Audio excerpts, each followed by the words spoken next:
Bonjour et bienvenue. Aujourd'hui, on va s'attaquer à un sujet essentiel, l'épargne retraite en Israël. Parce que, figurez-vous, il y a des frais, un peu cachés, qui viennent grignoter le capital accumulé. Mais la bonne nouvelle, c'est qu'il est tout à fait possible d'agir dessus. Du coup, ça amène une question assez directe. Est-ce qu'on a vraiment une idée de ce que coûte chaque année la gestion de sa future pension? Eh bien, la réponse risque d'en surprendre plus d'un. Allez, on plonge dans le vif du sujet. En Israël, c'est simple. La cotisation à une caisse de retraite est obligatoire. Que l'on soit salarié ou indépendant, tout le monde y passe. Mais voilà, le détail que beaucoup de gens ignorent, c'est l'existence de frais de gestion qui s'appliquent sur chaque versement. Le principe est en fait très simple.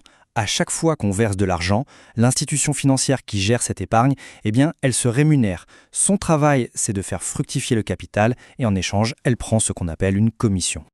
Et cette commission, elle a un nom officiel, un nom qu'il est vraiment essentiel de connaître.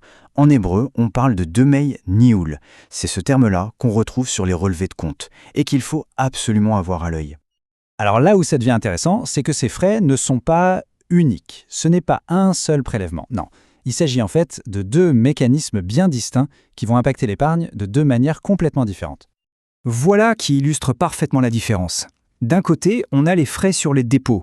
Ça, c'est un pourcentage qui est pris sur chaque nouveau shekel versé. Et de l'autre côté, on trouve les frais sur le capital accumulé. Là, c'est un pourcentage annuel calculé sur la totalité de l'épargne. Ce sont vraiment deux choses à bien distinguer. Heureusement, il y a une bonne nouvelle dans tout ça. Le système est très réglementé. La loi a fixé des plafonds, des limites très strictes pour protéger les épargnants. Donc non, ces frais ne peuvent pas grimper à l'infini. Premier chiffre clé à retenir, 6%.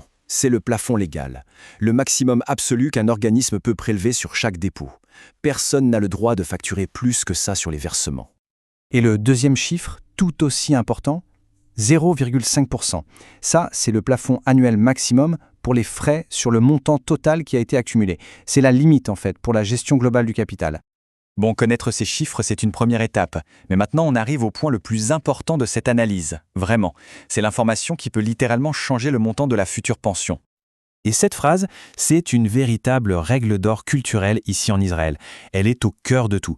C'est bien connu, en Israël, tout se négocie. Il faut bien retenir ça parce que c'est une arme secrète. Et oui, parce que ces pourcentages ne sont pas gravés dans le marbre. Pas du tout. Ils sont une base de discussion. Et en renégociant, même une toute petite baisse de quelques dixièmes de pourcent à peine peut considérablement augmenter le montant final de la pension sur le long terme. Par contre, attention, il faut rester vigilant. Parce que parfois, ces frais qu'on a si bien négociés peuvent remonter automatiquement, sans qu'on y prête forcément attention. Alors, quelles sont les situations les plus courantes? Par exemple, un changement de lieu de travail. Les avantages qui avaient été négociés via l'ancien employeur peuvent ne pas suivre. Ou alors, si les versements s'arrêtent, ou si une partie du capital est transférée, dans ces cas-là, les conditions peuvent changer.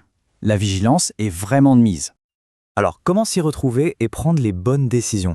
On va résumer les points essentiels pour pouvoir agir concrètement. Donc il y a 3 points vraiment importants à retenir. Premièrement, le message principal, il faut négocier, c'est la base. Deuxièmement, il faut savoir que les frais dépendent aussi du profil de risque des placements choisis. Et enfin, le point peut-être le plus crucial, il ne faut pas se laisser aveugler par des frais très bas. Un fonds qui est un peu plus cher mais beaucoup plus performant, ça peut être un bien meilleur choix au final. C'est l'équilibre qui est la clé de tout. Et tout ça, ça nous amène à la question finale, celle qui devrait pousser à l'action. Après tout ce qu'on vient de voir, à quand remonte la dernière fois qu'on a pris son téléphone pour négocier les frais de sa retraite? Il n'est jamais trop tard pour s'y mettre.